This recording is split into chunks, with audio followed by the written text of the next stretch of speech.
Welcome to Sleepscape. If you enjoy this, you can like the video and subscribe for more. If there's a story that you'd like for me to tell, feel free to leave a comment. It helps more than you know. Now, let's get into it.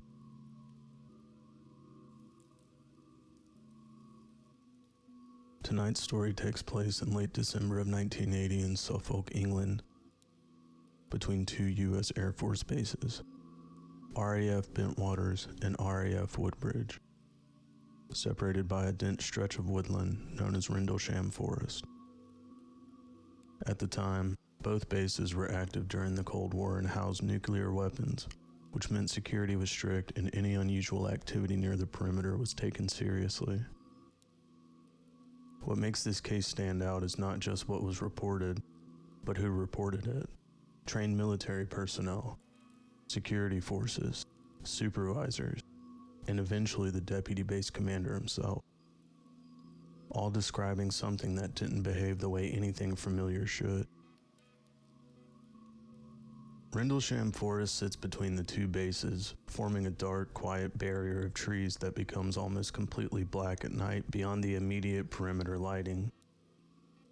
In late December of 1980, that forest became the center of a series of events that would later be referred to as one of the most documented UFO incidents in history, largely because the accounts came from multiple trained observers over multiple nights and because parts of the second investigation were recorded in real time. On the first night, shortly after 3 a.m. on December 26, security personnel near the east gate at RAF Woodbridge observed a light descending beyond the tree line. But it didn't move like a meteor, and it didn't behave like an aircraft in distress. Instead, it dropped slowly and appeared to hold position as it moved downward. Described as a red-orange glow surrounded by flashes of blue and white light, pulsing in a steady rhythm, the immediate assumption was that an aircraft had gone down in the forest, so a small team was dispatched to investigate. As they entered the woods, the light remained visible through the trees, but instead of staying fixed, it appeared to shift position slightly as they moved, maintaining distance rather than remaining stationary. At the same time, they reported hearing a high-pitched noise in the distance, while nearby farm animals were reacting loudly, agitated in a way that suggested something had disturbed the area. As the team moved deeper into the forest, the light became clearer and eventually resolved into something physical.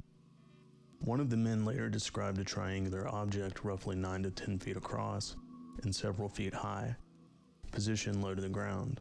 Its surface appeared smooth and dark, almost glass-like, but instead of reflecting light normally, it seemed to absorb it.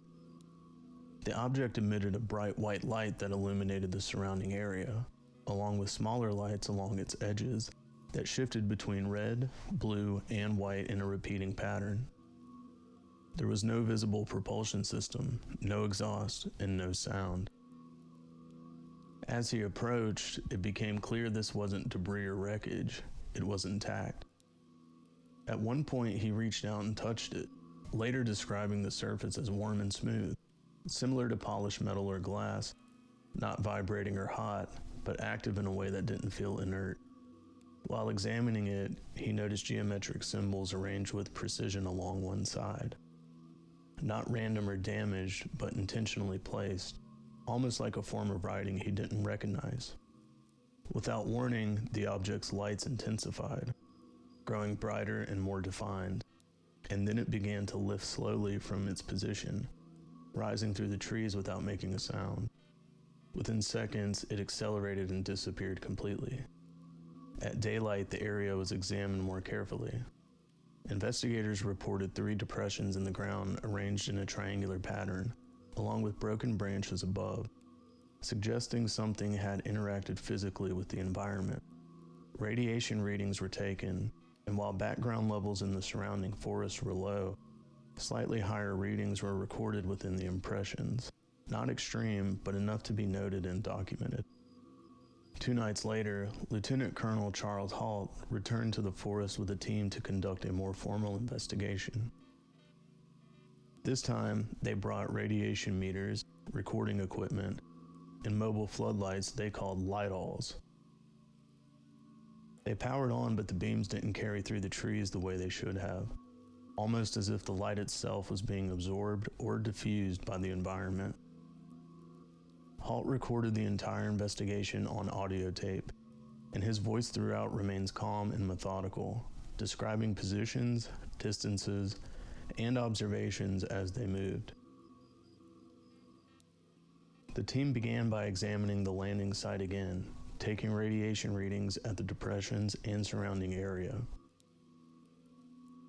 Background readings were low, but at the site, the meter produced strong responses, including a noticeable spike that drew attention in real time. As they moved away from the site, they observed a flashing red light in the distance, moving through the trees.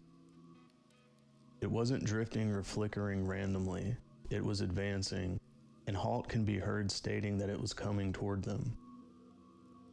As the light approached, it became brighter and more defined, at times appearing to break apart into smaller lights before reforming.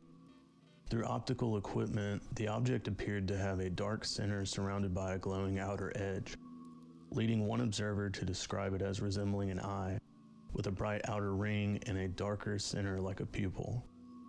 The light moved laterally, then changed position again, never behaving like a fixed source.